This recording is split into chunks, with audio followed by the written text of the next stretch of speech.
myself Dr. Fatima Yasmin, lecturer Electrical Engineering Department, EVIT Polytechnic Lucknow। आज के इस video में हम डिस्कस करेंगे Thevenin's theorem. Thevenin's theorem basic electrical engineering से लिया गया टॉपिक है, जो कि आपके डिप्लोमा इंजीनियरिंग के सेकेंड सेमेस्टर का सब्जेक्ट है। Thevenin's theorem is also known as the circuit reduction theorem, क्योंकि इसमें हम सर्किट को रिड्यूस कर देते हैं और उसको रिड्यूस करके एक सिंपलेस्ट फॉर्म में ले आते हैं। कोई भी कॉम्प्लेक्स सर्किट आपको दिया जाए या कोई भी बिगर नेटवर्क आपको दिया जाए और कहा जाए कि उसमें आपको किसी भी लोड के अक्रॉस आपको वोल्टेज या करंट निकालनी है या पावर डिसिपेशन कैलकुलेट करना है, तो उस कॉम्प्लेक्स नेटवर्क को हम पहले एक सिंपल इक्विवेलेंट नेटवर्क में चेंज कर लेंगे by applying Thevenin's theorem. Thevenin's theorem ये कहती है कि स्टेटमेंट इसका देख लेते हैं। A linear two terminal active DC network and consisting of independent and और dependent voltage sources and current sources and resistors can be replaced at a pair of terminals AB by a simple equivalent network which consists of a single voltage source VTH in series with a single resistance RTH। ये कहती है कि कोई भी network कितना भी complex हो या कितना भी बड़े नेटवर्क को हम चेंज कर सकते हैं। Suppose this is any network and we can convert this network into this Thevenin's equivalent of network N। Okay, ये जो आपको डॉटेड लाइन से येलो लाइन के बीच में दिख रहा है, this is Thevenin's equivalent network in which there is a one voltage source VTH and one single resistance RTH। तो थेवेनिन्स थ्योरम को अप्लाई करके हम किसी भी सर्किट को इस इक्विवेलेंट नेटवर्क में कन्वर्ट कर सकते हैं और after conversion we can calculate the value of voltage और current in the particular resistance, जो आपका लोड रेजिस्टेंस है, जहां आपको कहा जा रहा है कि आप लोड रेजिस्टेंस के अक्रॉस, इस रेजिस्टेंस के अक्रॉस वोल्टेज या करंट पता करिए, वो आपका लोड रेजिस्टेंस हो जाता है। तो VTH is the voltage which is calculated at the open terminals AB। Okay, तो ये जो VTH वोल्टेज है ये हम ओपन टर्मिनल्स पे कैलकुलेट करते हैं, इसलिए इसको कुछ बुक्स में VTH को VOC के नाम से भी डिनोट किया गया है। In some books VTH is given, other VOC is given, both are same। Because ये थ्योरम हम थेवेनिन्स थ्योरम अप्लाई कर रहे हैं, इसलिए हम इसको VTH भी कहते हैं। TH स्टैंड्स फॉर थेवेनिन्स, और क्योंकि हम इस वोल्टेज को ओपन टर्मिनल्स पे कैलकुलेट कर रहे हैं तो इसको हम ओपन सर्किट वोल्टेज भी कहते हैं। And the other thing is RTH, if we consider that all the sources are independent sources are given, then we can calculate the value of RTH at the open terminals AB by replacing all the ideal voltage circuit by ideal voltage sources by short circuit and all the ideal current sources by open circuit। RTH जो voltage है वो भी हम AB terminals पे calculate करते हैं, जो कि ओपन हो जाते हैं after removing the load resistance, और उसको कैलकुलेट करने से पहले हम सारे वोल्टेज सोर्सेज को ये मानते हैं कि ये आइडियल वोल्टेज सोर्सेज है और उनको रिप्लेस कर देते हैं शॉर्ट सर्किट से, और सारे करंट सोर्सेज को if there is any current source connected in the circuit, then we can replace the current source by open circuit। Now let us consider one example for more clarification of this theorem।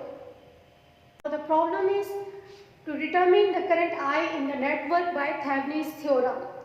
Current I is marked here, that is we have to determine the current in this 3 ohm by applying Thevenin's theorem। As we already discussed, in order to apply the Thevenin's theorem, first we have to convert the given network into simple equivalent network। तो हमको क्या करना है, इस network को इस network में change करना है, जिसमें कि एक वोल्टेज है VTH और एक रेजिस्टेंस है RTH। तो हमको VTH और RTH की वैल्यू इस नेटवर्क से निकालनी है।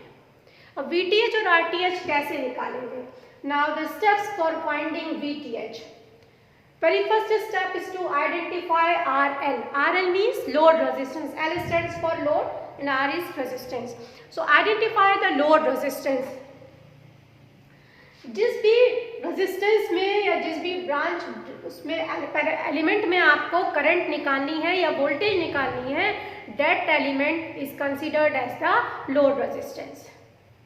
ठीक है, यहाँ हमको 3 ओम में रेजिस्टेंस की करंट की वैल्यू निकालनी है, तो यहाँ हमारा लोड रेजिस्टेंस क्या हो गया, 3 ओम हो गया। That is this is equal to RL, ये हमारा RL हो गया। ठीक है, तो आइडेंटिफिकेशन हो गया लोड रेजिस्टेंस का। जिस भी रेजिस्टेंस में हमको करंट या वोल्टेज निकालने के लिए कहा जा रहा है क्वेश्चन में, वो हमारा लोड हो गया। तो हमने आइडेंटिफाई कर लिया कि this is our load. The next step is to remove load resistance. Okay, तो हमने लोड रेजिस्टेंस को रिमूव कर दिया from the circuit. Okay, now we have 2 open terminals, say A and B. After removing the load resistance, terminals are left open. ठीक है, ये हमारे open terminals हो गए, जहां वहां पर हमारा लोड लगा था वो हमने रिमूव कर दिया। Now the next step is to mark VTH at the open terminals. Mark any voltage, say VTH. Thevenin's theorem apply कर रहे हैं तो हम उस वोल्टेज को कहेंगे VTH। हमने उन ओपन टर्मिनल्स पे कह दिया कि यहाँ पर जो वोल्टेज एग्जिस्ट कर रही है उसकी वैल्यू है VTH। Next step is to mark polarity of VTH। Now mark some polarity, say positive here and negative here. Okay, the last step is to determine VTH by KVL, KCL और whatever you want. किसी भी method से आप यहाँ पर अब इस VTH की वैल्यू को कैलकुलेट कर लीजिए। तो ये हमारा सर्किट हो गया। This is the circuit for finding VTH। सबसे पहले हमने क्या किया, लोड आइडेंटिफाई किया, उसके बाद हमने उस लोड को सर्किट से रिमूव कर दिया। उसके जो टर्मिनल्स ओपन थे उसमें हमने एक वोल्टेज अज्यूम कर ली कि VTH वोल्टेज एग्जिस्ट कर रही है यहाँ पर, और उस वोल्टेज की फिर पोलैरिटी मार्क कर दी। अब हमको इसकी वैल्यू कैलकुलेट करनी है। इसकी वैल्यू को कैलकुलेट करने के लिए हम अप्लाई करते हैं KVL, Kirchhoff's voltage law. Okay, lecture 1 में हमने किरचॉफ्स वोल्टेज लॉ और किरचॉफ्स करंट लॉ दोनों डिस्कस किए हैं। अगर आपको प्रॉब्लम है तो you can watch lecture 1 first. Okay, तो हमारे पास यहाँ पर 2 मैशेस हैं, एज वी ऑलरेडी डिस्कस्ड कि क्लोज पाथ, यहाँ क्लोज पाथ हो गया क्योंकि ये हमने VTH यहाँ वोल्टेज मान लिए। तो हमारे पास यहाँ पर 2 मैशेस हैं। First mesh is this and the second mesh is this.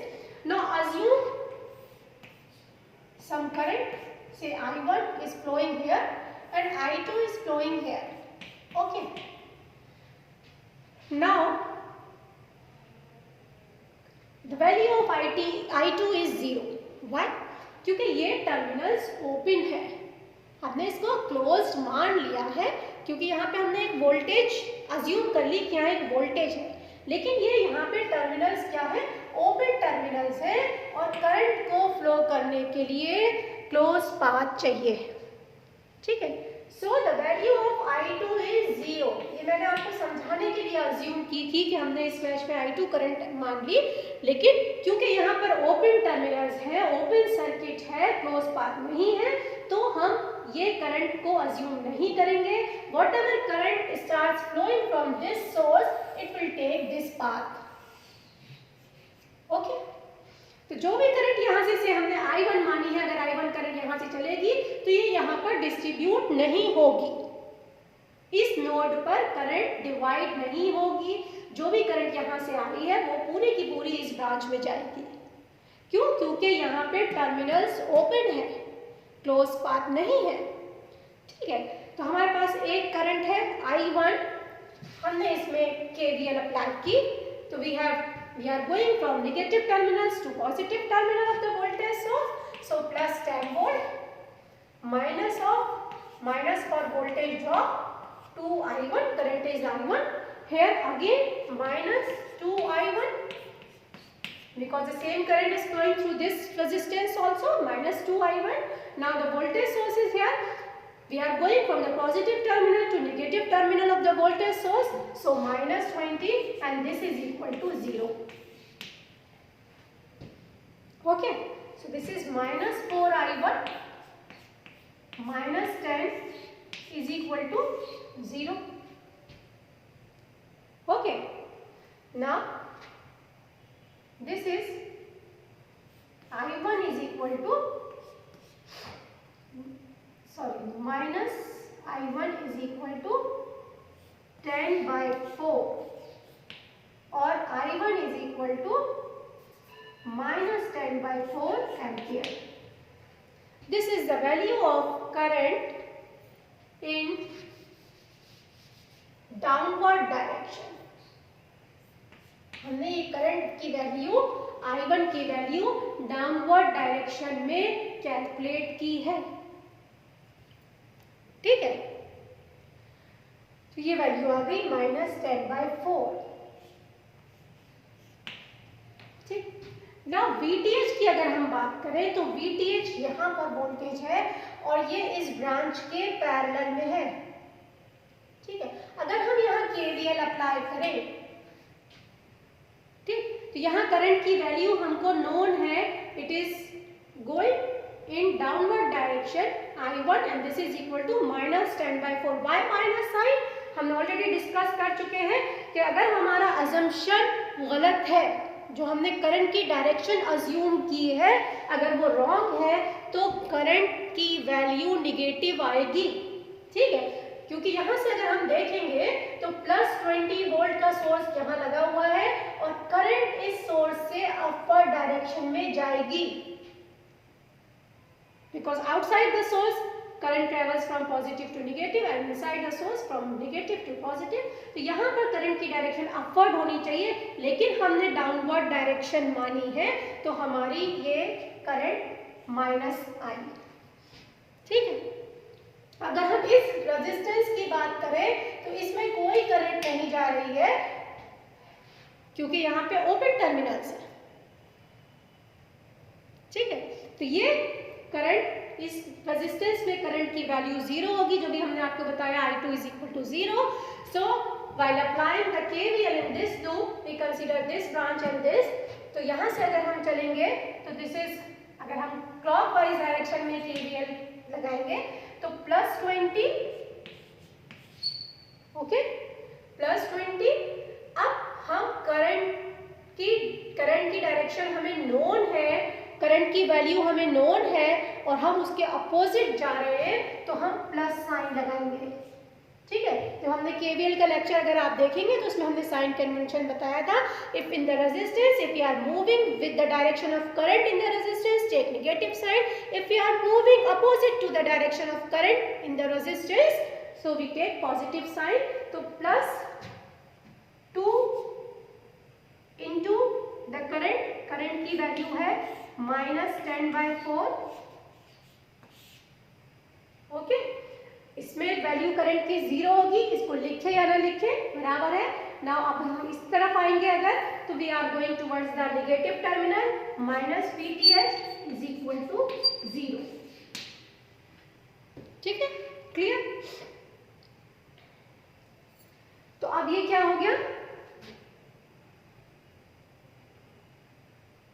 20 minus ये कट गया और ये कट गया 5, तो ये बचा minus 5 is equal to VTH को हम दूसरी साइड लगाएंगे तो ये VTH हो गया और VTH is equal to 15 volts.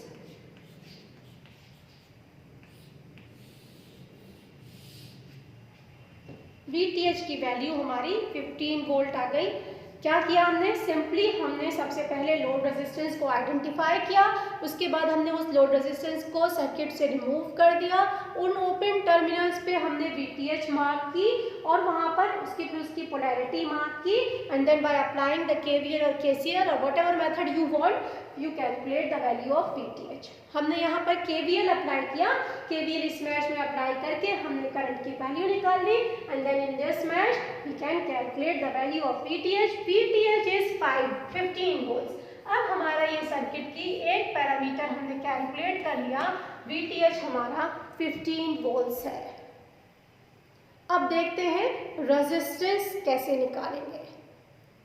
तो रेजिस्टेंस को निकालने के लिए steps for finding RTH, again redraw the circuit as the original. जैसा हमारा सर्किट था हम उसको रीड्रॉ कर देते हैं, सेम सर्किट।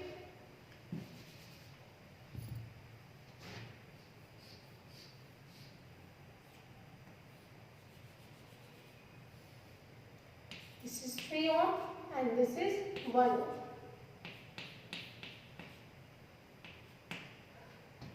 रेजिस्टेंस को फाइंड आउट करने के जो स्टेप्स हैं, that is first you have to remove the load resistance again. ठीक है,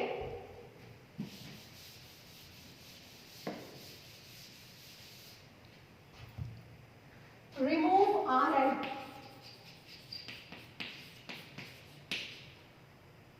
next mark RTH at the open terminals।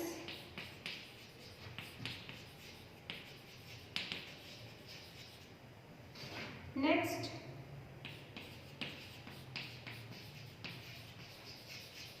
replace all the ideal voltage sources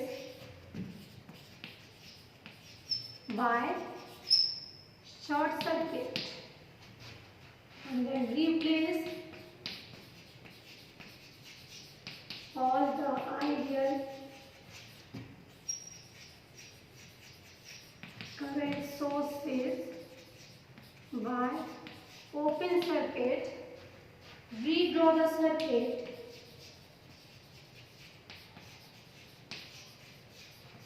and calculate RTH.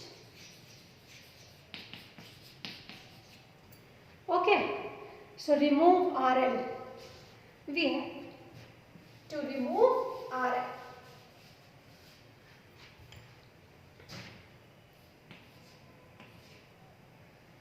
Mark RTH at the open terminals। इन terminals पे हमें equivalent resistance इस circuit का calculate करना है। तो हमने वहां मान लिया कि इस इक्विवेलेंट रेजिस्टेंस की वैल्यू RTH है। Now consider all the sources are independent sources. Independent का वर्ड आया था थ्योरम में कि कंसिस्टिंग ऑफ इंडिपेंडेंट एंड और dependent voltage and current sources. Independent sources से आप क्या समझते हैं? इंडिपेंडेंट सोर्सेज वो सोर्सेज होते हैं जो कांस्टेंट वैल्यू सप्लाई करें। इट मीन्स कि अगर इंडिपेंडेंट करंट सोर्स है तो इंडिपेंडेंट करंट सोर्स अपने लोड को, जो भी लोड उससे कनेक्टेड होगा, उसको constant value of current supply करेगा।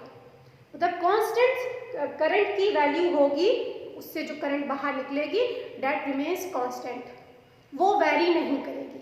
सिमिलरली जो वोल्टेज सोर्स होते हैं, इंडिपेंडेंट वोल्टेज सोर्स होते हैं, उनके टर्मिनल्स पे आपको कांस्टेंट वोल्टेज मिलेगी irrespective of the current drawn from that voltage source. कितना भी हम करंट ड्रॉ कर लें उससे, लेकिन उसकी जो वैल्यू होगी वो कांस्टेंट होगी। While the dependent sources are those sources whose value depends upon some other parameter at some other location of the circuit। किसी और वैल्यू पे अगर कोई करंट या वोल्टेज चेंज होती है, अगर कोई डिपेंडेंट वोल्टेज सोर्स है तो डिपेंडेंट वोल्टेज सोर्स भी करंट डिपेंडेंट वोल्टेज सोर्स होते हैं and current voltage dependent voltage source होते हैं। इट मीन्स कि जो करंट सोर्स है या वोल्टेज सोर्स है, अगर वो डिपेंडेंट है तो उसकी वैल्यू डिपेंड करेगी किसी और पैरामीटर पे, किसी और वैल्यू पे, किसी या कहीं किसी एलिमेंट के करंट पे या किसी एलिमेंट के वोल्टेज पे। ओके, तो हम डिपेंडेंट सोर्सेज यहाँ कंसीडर नहीं करते हैं, हम सिर्फ कंसीडर करते हैं बिकॉज फर्स्ट ईयर में आपके डिपेंडेंट सोर्सेज नहीं होते हैं, डिग्री लेवल पे डिपेंडेंट सोर्सेज कंसीडर किए जाते हैं। तो इन diploma courses we have considered that all the sources are independent, के जो भी उनकी वैल्यू है दैट इज, अगर यहाँ 20 वोल्ट है तो इसके टर्मिनल पे 20 वोल्ट ही मिलेगी। अगर 5 एम्पियर का करंट सोर्स है तो वो 5 एम्पियर करंट ही सप्लाई करेगा, ठीक है। तो ये इंडिपेंडेंट सोर्सेज की बात हो गई। अब तो हम मान के चलते हैं कि हमारे सारे सोर्सेज इंडिपेंडेंट हैं, ठीक। फिर replace all the ideal voltage sources by short circuit. अब हम ये कह रहे हैं कि वोल्टेज सोर्सेज को कंसीडर करिए आइडियल, बिकॉज अगर आइडियल वोल्टेज सोर्स को शॉर्ट सर्किट से रिप्लेस इसलिए कर रहे हैं क्योंकि आइडियल वोल्टेज सोर्स का इंटरनल रेजिस्टेंस 0 होता है। सिमिलरली आइडियल करंट सोर्स का इंटरनल रेजिस्टेंस इनफाइनाइट होता है, इसलिए करंट सोर्सेज को हम रिप्लेस करेंगे ओपन सर्किट से और वोल्टेज सोर्सेज को हम रिप्लेस करेंगे शॉर्ट सर्किट से। Okay, clear. तो अगर किसी वोल्टेज सोर्स में इंटरनल रेजिस्टेंस की वैल्यू दी हुई है या करंट सोर्स में इंटरनल रेजिस्टेंस की वैल्यू दी हुई है, then we can replace the voltage source by its internal resistance। Actually हमको सोर्सेज को उनके इंटरनल रेजिस्टेंस से रिप्लेस करना होता है, ठीक है। लेकिन अगर वैल्यू नहीं गिवन है, इंटरनल रेजिस्टेंस की वैल्यू नहीं गिवन है, तो हम उनको आइडियल वोल्टेज और आइडियल करंट सोर्स मान के उनको उसके इंटरनल रेजिस्टेंस से रिप्लेस कर देते हैं। और आइडियल वोल्टेज सोर्स का इंटरनल रेजिस्टेंस क्योंकि 0 होता है तो 0 रेजिस्टेंस को हम शॉर्ट सर्किट से रिप्लेस करेंगे और आइडियल करंट सोर्स का इंटरनल रेजिस्टेंस इनफाइनाइट होता है, उसको हम ओपन सर्किट से रिप्लेस करेंगे। Here in this network current source तो दिया नहीं है, सिर्फ 2 वोल्टेज सोर्स थे, हमने वोल्टेज सोर्स को रिप्लेस कर दिया शॉर्ट सर्किट से। Here also we replace this voltage source by short circuit. अब ये हमारा सर्किट हो गया। अगर कोई करंट सोर्स दिया होता सर्किट में तो हम वो टर्मिनल्स ओपन छोड़ देंगे, क्लियर। अब हम यहाँ पे इसको देखते हैं कि इक्विवेलेंट रेजिस्टेंस की वैल्यू इन टर्मिनल से अगर हम देखें तो क्या होगी। ओके, यहां से देखेंगे हम करंट फ्लो कराते हैं अंदर, हम देखते हैं कि इस पॉइंट पे आके करंट डिवाइड हो रहा है। इट मींस कि ये दोनों रेजिस्टेंस क्या है, पैरेलल में है। फिर अगर हम इसका पैरेलल सॉल्व कर लेंगे, suppose we have solve the parallel combination 2 parallel 2 क्या हो जाएगा, 2 पैरेलल 2 इज 1 ओम। तो ये हमारा सर्किट कुछ इस तरह से बन जाएगा।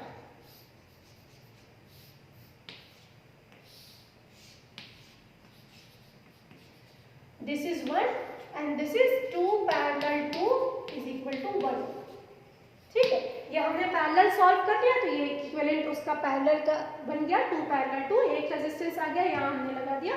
तो ये अब अगर हम देखेंगे तो ये अब दोनों रेजिस्टेंस क्या है, सीरीज में है। तो finally RTH is equal to 2 parallel 2 plus 1 ohm और this is equal to 1 plus 1, this is equal to 2 ohm, ठीक है।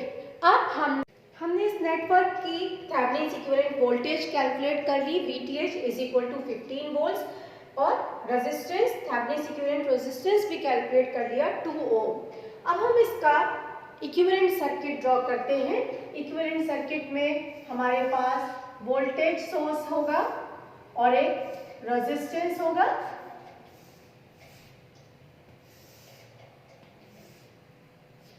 ये वोल्टेज सोर्स है VTH is equal to 15 volts and RTH is equal to 2 ohm. अब जो हमने 3 ohm resistance, जो हमारा लोड रेजिस्टेंस है, हमने रिमूव कर दिया था स्टार्टिंग में कैलकुलेशंस करने के लिए, वो रेजिस्टेंस अब यहाँ पर इस इक्विवेलेंट सर्किट में कनेक्ट हो जाएगा 3 ओम, जिसके अक्रॉस हमको करंट I कैलकुलेट करनी थी। नाउ थेवेनिन्स ने एक फॉर्मूला दिया, IL is equal to VTH upon RTH plus RL। अगर हम इस लूप में KVL भी अप्लाई करेंगे तो हमें यही फॉर्मूला मिलेगा, KVL अप्लाई करके भी, because this is a single mesh और यहाँ दो रेजिस्टेंस सीरीज में लगे हुए हैं, एक 2 ओम का एक 3 ओम का, ये RTH है एंड ये RL है and this current is IL। क्योंकि लोड रेजिस्टेंस के अक्रॉस हम करंट फाइंड आउट कर रहे हैं तो हम उसको IL भी कह सकते हैं कि लोड करंट है ये। इसमें हमने वैल्यूज पुट करेंगे 15 वोल्ट अपॉन 2 प्लस 3, तो ये हमारी करंट आ गई 3 एम्पियर। ठीक है, ये जो हमारा न्यूमेरिकल था, जो सर्किट डायग्राम था, इसको हमने पहले कन्वर्ट करेंगे इस फॉर्म में और फिर ये हमें एक सिंगल मैश मिल जाएगी। Then by applying this formula, by using this formula we can calculate the value of current through the load resistance. Okay, अब एक सर्किट कंसीडर कर लेते हैं जिसमें करंट सोर्स भी लगा हुआ हो। इस न्यूमेरिकल में हमको Thevenin's equivalent network find out करना है, terminals A B. Here load is not given, load resistance हमको नहीं दिया हुआ है, लोड रेजिस्टेंस ऑलरेडी रिमूव्ड है। यहाँ पर हमको ओपन टर्मिनल्स दिए हुए हैं कि इन टर्मिनल्स पे हमको Thevenin's equivalent network find out करना है। इट मीन्स कि हमको VTH और RTH निकालना है इस नेटवर्क का। ओके, तो VTH के लिए हमने पहला स्टेप बताया था कि आइडेंटिफाई द लोड, तो लोड तो यहाँ दिया हुआ नहीं है। सेकेंड स्टेप था रिमूव द लोड, तो लोड ऑलरेडी रिमूव्ड है। थर्ड स्टेप था कि mark VTH at the open terminals, तो हमने यहाँ VTH मार्क कर दिया ओपन टर्मिनल्स पे। नेक्स्ट स्टेप था कि पोलैरिटी मार्क करिए, तो हमने पोलैरिटी मार्क कर दी यहाँ पर। और उसका अगला स्टेप था कि then find the VTH by applying KVL KCL और सुपरपोजिशन थ्योरम, और जो भी आपको मेथड इजी लगे according to the network. Different networks में डिफरेंट आप अप्लाई कर सकते हैं, KVL अप्लाई कर सकते हैं, KCL अप्लाई कर सकते हैं, जो उस नेटवर्क के लिए ईजीएस्ट मेथड हो। ठीक है, तो यहाँ पे हम फिर से KVL अप्लाई करते हैं। KVL अप्लाई करेंगे तो हम देखते हैं कि यहाँ पे KVL में हमने बताया था कि जितने मैशेज हों उसमें आप करंट अज्यूम कर लीजिए। Say I1 current is flowing here and I2 current is flowing here. This is the open path, so the current in this mesh is 0। Okay, तो next is to write the KVL equation. यहाँ पर IV and I1 की value already given है क्योंकि यहाँ पर एक current source लगा हुआ है, तो जो करंट यहाँ पे फ्लो करेगी डेट इज 3 एम्पियर। तो I1 is equal to 3 ampere हमको गिवन है। ठीक है, अब इसमें हम KVL अप्लाई करते हैं, minus sign for voltage drop 10। अब ये दोनों मैश के बीच में कॉमन है, ये ब्रांच इस मैश में और इस मैश में। तो हमने आपको बताया था कि जिस मैश के लिए हम इक्वेशन लिखेंगे उसकी मैश करंट को अपर हैंड पे रख के दूसरी मैश करंट को माइनस कर देंगे, I2 माइनस I1। ओके, फिर यहाँ से हम इधर मूव करते हैं, अगेन 1 वोल्ट 1 रेजिस्टेंस 10 ओम का, और यहाँ पे करंट जाएगी I2। ठीक है, ये जो I2 करंट है ये यहाँ डिवाइड नहीं होगी बिकॉज यहाँ पर क्या है, ओपन पाथ है। ठीक है, तो minus 10 I2 and now we are moving towards the voltage source, positive terminal of the voltage source, तो plus 20 is equal to 0। Okay, I1 की वैल्यू हम यहाँ से पुट कर देते हैं, minus 10 I2 minus 3 minus 10 I2 plus 20 is equal to 0, और ये आ गया आपका minus 10 I2 plus 30 minus 10 I2 plus 20 is equal to 0। और next step, I2 is equal to 50 upon 20 और this is equal to 2.5 ampere. Okay, ये current जो I2 है ये हमारी 2.5 एम्पियर निकल आई है इन द डाउनवर्ड डायरेक्शन, ये हमने निकाली है। ठीक है, अब हम इस मैश में अगर KVL अप्लाई करेंगे तो again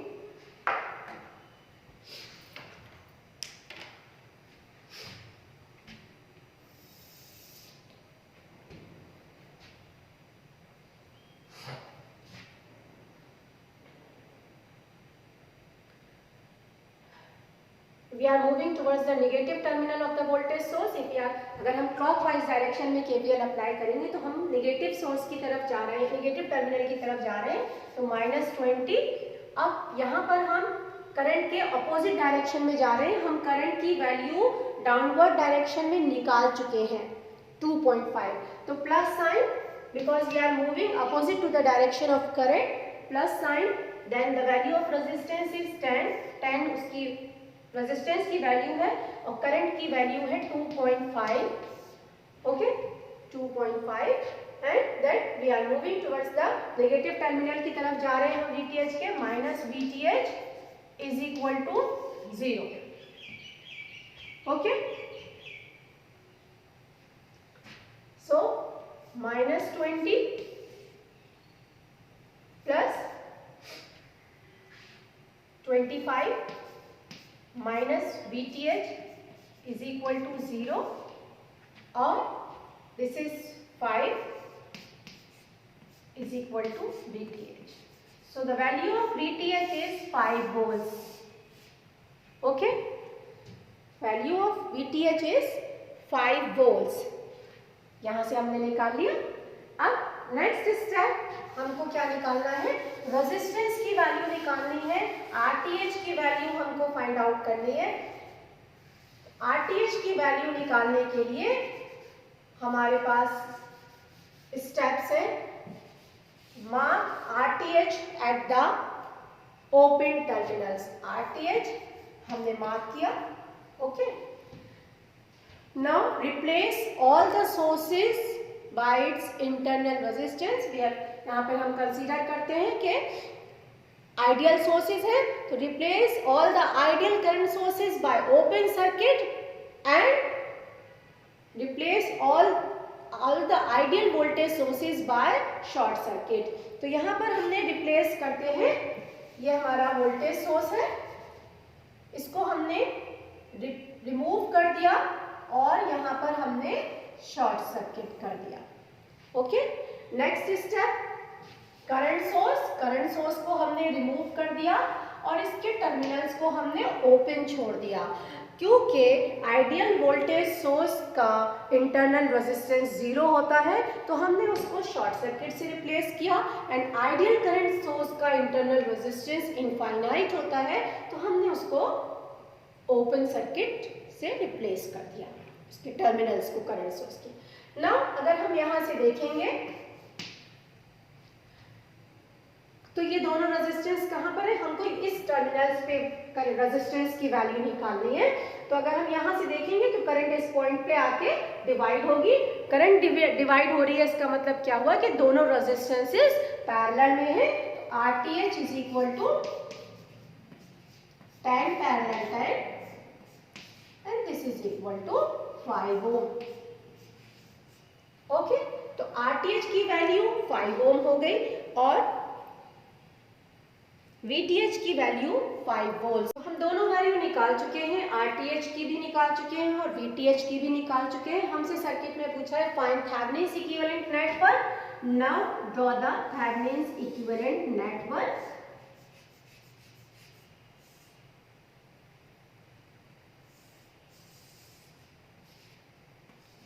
A B terminal, the value of RTH is equal to 5 ohm and the value of VTH is 5 volts। तो ये हमारा थेवेनिन्स इक्विवेलेंट नेटवर्क हो गया इस सर्किट का, ठीक है। So in this way we can apply Thevenin's theorem to the given circuits. तो उसको हम किसी भी नेटवर्क को, किसी भी कॉम्प्लेक्स नेटवर्क को थेवेनिन्स थ्योरम अप्लाई करके इस सिंपलेस्ट फॉर्म में कन्वर्ट कर सकते हैं, जिसमें एक VTH होगा और एक RTH होगा। हमने दोनों न्यूमेरिकल देख ली, जिसमें वोल्टेज सोर्स कनेक्टेड हो एज वेल एज जिसमें करंट सोर्स कनेक्टेड हो। अगर आप कोई भी कॉम्प्लेक्स नेटवर्क है, आप ये स्टेप्स फॉलो करेंगे, you can easily find the value of voltage और current across any resistance by applying Thevenin's theorem. Okay. इस थ्योरम की एक ये भी एडवांटेज है कि अगर हमारा कहीं प्रैक्टिकल रियल लाइफ में तो बहुत ही कॉम्प्लेक्स सर्किटरी होती है और बहुत बड़े सर्किट होते हैं, उसको एनालाइज करना बार बार it is very difficult task, ठीक है। तो जहाँ पे हमारा वेरिंग लोड है, लोड कंटिन्यूसली चेंज हो रहा है, फ्रीक्वेंट इंटरवल्स पे we have to change the load, हमको लोड चेंज करना पड़ रहा है, तो हम उस कॉम्प्लेक्स सर्किट का इक्विवेलेंट सर्किट कैलकुलेट कर लेंगे। कोई भी जो प्रैक्टिकल सर्किट है, कोई भी जो रियल टाइम सर्किट है हमारा सिस्टम का, उसका हमने अगर इक्विवेलेंट सर्किट कैलकुलेट कर लिया तो हमको लोड कनेक्ट करने में आसानी होगी। हमको पता चल जाएगा, we simply connect the load, हमारे पास ये सर्किट ऑलरेडी हमने निकाल लिया है किसी का, ठीक है। तो हम यहाँ पर लोड की वैल्यू चेंज करके हमको इजीली पता चल जाएगा कि इसके थ्रू करंट कितना फ्लो करेगा या इसके अक्रॉस वोल्टेज कितना होगा, ठीक है, by simply using the formula IL is equal to VTH upon RTH plus RL। हम ये निकाल चुके हैं, हमारे पास ये भी है वैल्यू। हम डिफरेंट लोड्स पे अगर हमको लोड चेंज करना है तो हम bye simple step, simple and single, एक ही स्टेप में हम ये पता कर लेंगे कि हमारे पास इसमें करंट कितनी फ्लो करेगी या किस वैल्यू का लोड हमको लगाना चाहिए, ठीक है। So this is a very important theorem. इसके एप्लीकेशंस हमें रियल लाइफ में बहुत सारे मिलते हैं। We can apply this theorem to solve the complex circuitry. किसी भी कॉम्प्लेक्स सर्किट को हम इजीली सॉल्व कर सकते हैं bye applying Thevenin's theorem. So this is all about the Thevenin's theorem. Thank you.